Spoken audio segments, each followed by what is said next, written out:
इस बार ही तो बिजली का बिल बहुत ज्यादा आया हुआ है। सैलरी आती नहीं है, उससे पहले खर्चे तैयार हो जाते हैं। डॉली, अरे राजीव, आप आ गए? आने में थोड़ा लेट जरूर हो गया हूँ, लेकिन आज सैलरी का दिन था ना, तो आप सबके लिए गिफ्ट लाना कैसे भूल सकता था। ये लो। क्या राजीव, इन सब चीजों की कोई जरूरत नहीं होती। आपको बहुत अच्छे से पता है, आप इस घर में अकेले कमाने वाले हो और आप हमारी खुशियों का इतना ध्यान रखते हो। सैलरी आते के साथ ही मेरे लिए, बच्चों के लिए गिफ्ट लेके आते हो। राजीव, एक बात बोलूं, कभी अपने लिए भी कुछ ले आया करो आप। अरे डॉली, क्या जरूरत है मुझे अपने लिए कुछ लाने की। इंसान किसके लिए कमाता है? अपने परिवार के लिए कमाता है, अपने परिवार की खुशियों के लिए कमाता है। अगर उसका परिवार खुश है ना, तो बस उससे बड़ी कामयाबी उस इंसान के लिए कुछ हो ही नहीं सकती। ओ कम ऑन राजीव, आप हमारे लिए इतना सोचते हो, कभी अपने बारे में भी सोच लिया करो। आपके शूज देखो, फटे हुए हैं। अपनी शूज की हालत देखो। इस सैलरी पे सबसे पहले आप अपने शूज लेके आओगे। मेरे को कोई बहाना नहीं सुनना आपसे। अरे नहीं डॉली यार, इस सैलरी में मैं अपने जूते नहीं ले पाऊंगा। हाँ, नेक्स्ट सैलरी में पक्का अपने जूते ले लूंगा।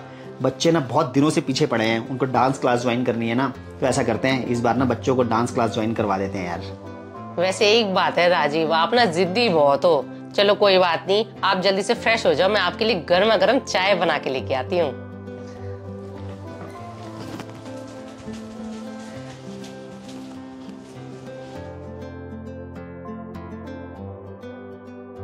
राजीव, तुम्हें तो पता ही है, जब से चाइना से माल आना शुरू हुआ है, हमारी मैन्युफैक्चरिंग की लाइन तो बिल्कुल पिट गई है। अब तो काम ही नहीं रहा है। मुझे बहुत अच्छे से पता है, अब हमारी मैन्युफैक्चरिंग लाइन में काम बिल्कुल भी नहीं रहा। अब तो हमारे क्लाइंट्स भी डायरेक्ट चाइना से अपना माल मंगवाने लग गए हैं। अब इस चाइना के माल की वजह से हमारी लाइन की कई कंपनियां बंद हो गई हैं और हमें भी अपनी कंपनी अब बंद करनी पड़ेगी। तो सॉरी राजीव, आप कहीं और जॉब देख लो।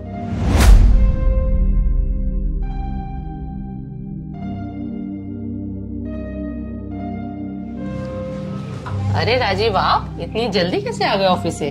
डॉली, मेरी नौकरी छूट गई है।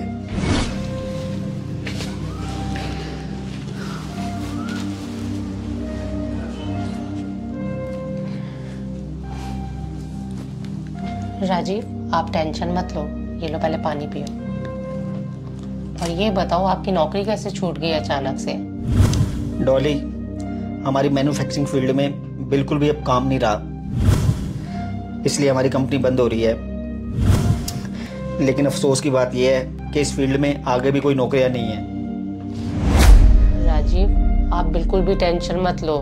मुझे पता है आपको कोई ना कोई नौकरी जरूर मिल जाएगी, क्योंकि भगवान अगर एक रास्ता बंद करता है ना, तो दूसरा रास्ता जरूर खोलता है। आप यहाँ बैठो, मैं आपके लिए चाय लेके आती हूँ।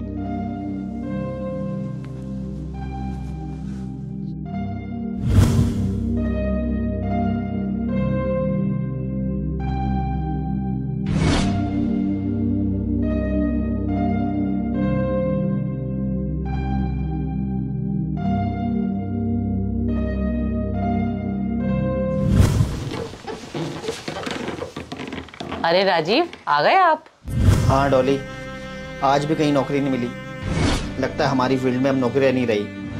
राजीव, आज आपको काफ़ी दिन हो गए नौकरी ढूंढते ढूंढते। मेरी बात को बिल्कुल भी अदरवाइज मत ले जाना। आपकी मेहनत में कोई कमी नहीं है, आप बहुत मेहनत कर रहे हो अपनी नौकरी ढूंढने के लिए। पर राजीव, मैं आपसे एक बात कहना चाहती हूँ। मैं शादी से पहले भी नौकरी करती थी। अगर आप बोलो तो मैं दोबारा से नौकरी करना चाहती हूँ, और मुझे काफ़ी ऑफर भी आ रहे हैं अभी। हाँ डॉली, तुम बिल्कुल ठीक कह रही हो। मैं तो नौकरी ढूंढ ढूंढ के थक गया हूँ, लेकिन मुझे कहीं नौकरी नहीं मिल रही है। लेकिन अगर तुम्हें नौकरी मिल रही है ना, तो तुम्हें नौकरी कर लेनी चाहिए, क्योंकि अब तो ये हालात हो गए हैं कि घर के खर्चे निकलना मुश्किल हो गया है और बच्चों के स्कूल की फीस भी पेंडिंग है। राजीव, आप बिल्कुल भी टेंशन मत लो। मैं आज ही अपना बायोडाटा सारी कंपनीज में भेज देती हूँ। कोई ना कोई रास्ता तो जरूर निकलेगा। राजीव, हमारे लिए गुड न्यूज है। कैसी गुड न्यूज? राजीव, मैंने आपको बोला था ना, अगर भगवान एक रास्ता बंद करता है तो दूसरा रास्ता जरूर निकालता है। मैंने भी 2 घंटे पहले सारी कंपनीज को अपना बायोडाटा सेंड किया था और मेरे को कॉल आ गई। पता है कहाँ से? मेरी अपनी पुरानी कंपनी से, जहाँ मैं शादी से पहले जॉब करती थी।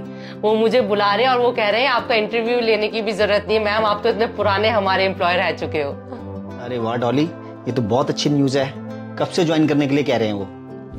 राजीव, वो तो कल से ही ज्वाइन करने के लिए कह रहे हैं, पर एक प्रॉब्लम है।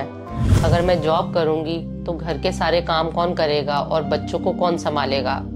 डॉली, आप घर के काम और बच्चों की बिल्कुल भी टेंशन मत लो, मैं सब कुछ मैनेज कर लूंगा। बस आप अपना नौकरी पे ध्यान दो और उनको आप यस कर दो। Thank you so much Rajiv, मुझे सपोर्ट करने के लिए। अब मैं उनको अभी कॉल करती हूँ और ना यस कर देती हूँ और कल से ज्वाइन कर लेती हूँ।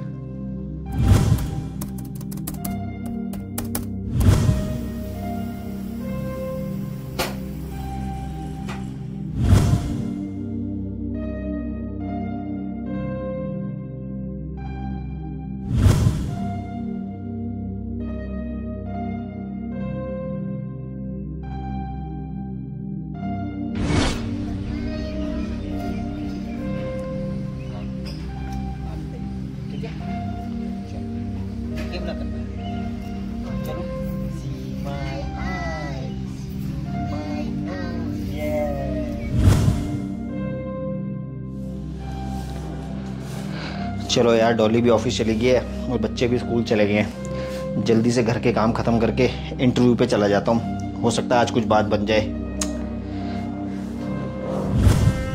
मेरी तो किस्मत ही रूठ गई है मुझसे। आज कितने दिन हो गए हैं मुझे जॉब ढूंढते ढूंढते, लेकिन कहीं भी बात नहीं बन पा रही। भटकते भटकते तो सर दर्द होने लगा है, थोड़ा यहीं बैठ जाता हूँ।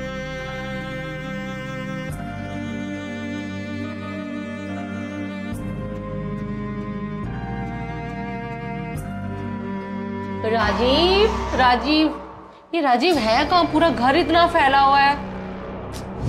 ये बेडरूम का क्या हाल किया हुआ है? सारे कपड़े, बैग वगैरह सब बेड पे पड़े हुए हैं। किचन में जाके देखती हूँ। ओ माय गॉड, ये किचन का क्या हाल किया हुआ है? मैगी ऐसी पड़ी हुई है, सारे बर्तन, ये वाटर बॉटल, ये क्या हाल बनाया हुआ है पूरे घर का। राजीव पे तो मुझे बहुत गुस्सा आ रहा है, ये पूरे घर का क्या हाल कर दिया है। कहाँ है राजीव? ये देखो, ये बैठे हैं सर पकड़ के। राजीव, पूरा घर इतना फैला हुआ है, आप यहाँ पर आराम कर रहे हो बैठ के? डॉली, मैं आराम नहीं कर रहा हूँ, मेरी तबीयत ठीक नहीं है। आज सुबह से सर में बहुत तेज दर्द हो रहा है, इसलिए आज घर के काम नहीं कर पाया, लेकिन बच्चों को मैंने ट्यूशन भेज दिया है। क्या राजीव, आपकी तबीयत खराब थी तो आपको दवाई लेनी चाहिए थी। घर के सारे काम तो करने ही होते ना राजीव। अब मैं सुबह की निकली, शाम को घर में घुसती हूँ और क्या देखती हूँ, पूरा घर इतनी बुरी तरीके से फैला हुआ है राजीव। घर में आते पूरा मूड खराब हो जाता है।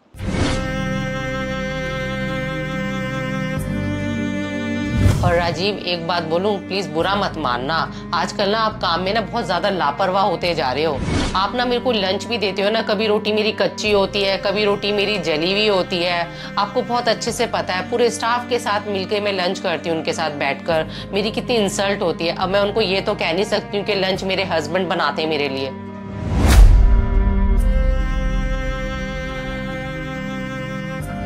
राजीव, आपको पता है मैंने आपकी इमेज अपने ऑफिस में कितनी अच्छी बनाई हुई है। मैंने ये बोला हुआ मेरे हस्बैंड बहुत बड़ी कंपनी में सेल्स मैनेजर हैं, और उन्हें क्या पता कि मेरे हस्बैंड को कोई नौकरी ही नहीं देता। सारा मूड खराब कर दिया राजीव घर आते ही।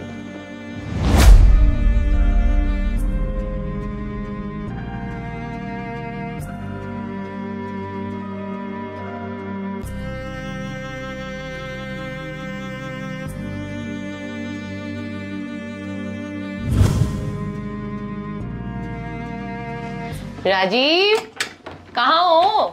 अरे आ गए आप ऑफिस से? हाँ, मैं आ गई ऑफिस से। राजीव, बच्चे नहीं दिखाई दे रहे। बच्चों की ना ट्यूशन में आज एक्स्ट्रा क्लास है, तो थोड़ा लेट ही आएंगे। चलो कोई बात नहीं, आज मेरी राजीव फर्स्ट सैलरी थी तो मैं देखो बच्चों के लिए गिफ्ट लेके आई हूँ। बच्चे आएंगे ना, खुश हो जाएंगे देखकर अपने गिफ्ट। कांग्रेचुलेशंस यार। और ये देखो राजीव, मैंने अपने लिए ब्रेसलेट बनवाया है। बहुत टाइम से मैं इसको लेना चाह रही थी, पर तुम्हारी इतनी कम सैलरी थी तो मैं अपना मन मार लेती थी, और तुमने तो वैसे भी कभी मुझे इतना एक्सपेंसिव गिफ्ट कभी नहीं दिलाया। तो मैंने फर्स्ट सैलरी में अपने लिए भी प्यारा सा ब्रेसलेट लिया है। डॉली, बच्चों के लिए भी बहुत अच्छा गिफ्ट लेके आई हो। अपने लिए भी आपने ब्रेसलेट ले लिया। अच्छा है ना? मेरे लिए क्या लिया? तुम्हारे लिए राजीव, तुमको गिफ्ट की जरूरत क्या है? वैसे भी तुम तो घर में ही रहते हो पूरे दिन, क्या बात करते रहते हो राजीव। क्या कहा डॉली? मुझे गिफ्ट की क्या जरूरत है? डॉली, माना मैं घर पे रहता हूँ, लेकिन भूल गई आप वो दिन जब मैं नौकरी किया करता था, और जब भी सैलरी मिलती थी ना, आप सबके लिए कुछ ना कुछ जरूर लेके आता था। अपने लिए मैंने कभी कुछ नहीं लिया।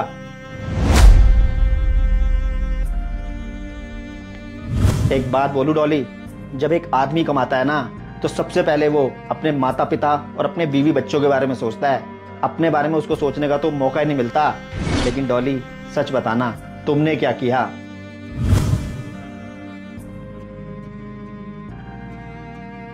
मुझे बड़े अफसोस के साथ कहना पड़ रहा है कि ज़्यादातर औरतें जब कमाना स्टार्ट करती हैं तो सिर्फ और सिर्फ अपने बारे में सोचती हैं, बहुत सेल्फिश हो जाती हैं वो।